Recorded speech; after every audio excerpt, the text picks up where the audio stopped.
You'll never find a high flyer in any field who is not a hard worker.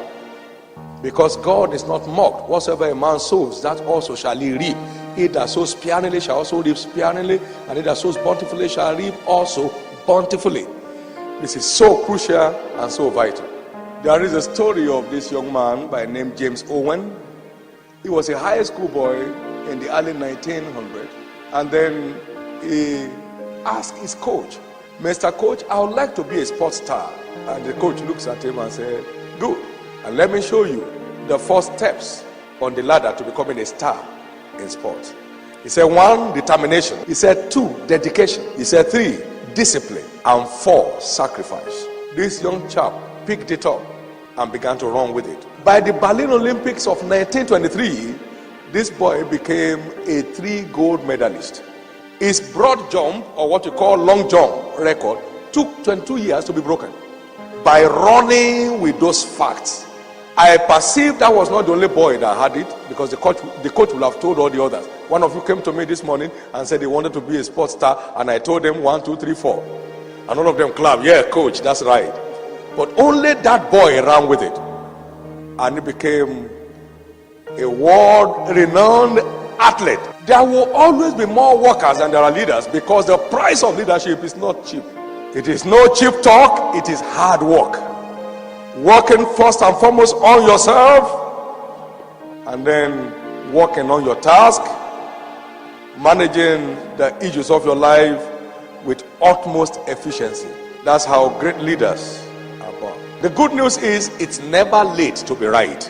Every situation is changeable.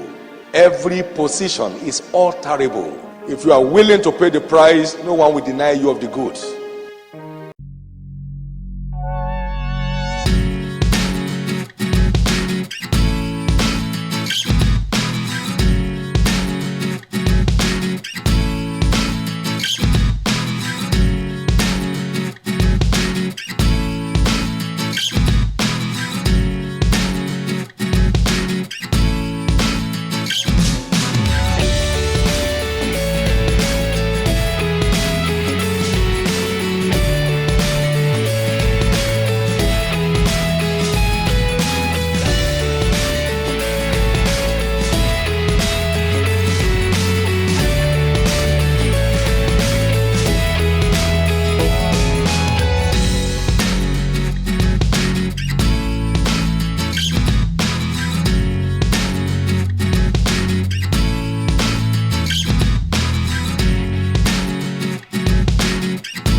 Thank you.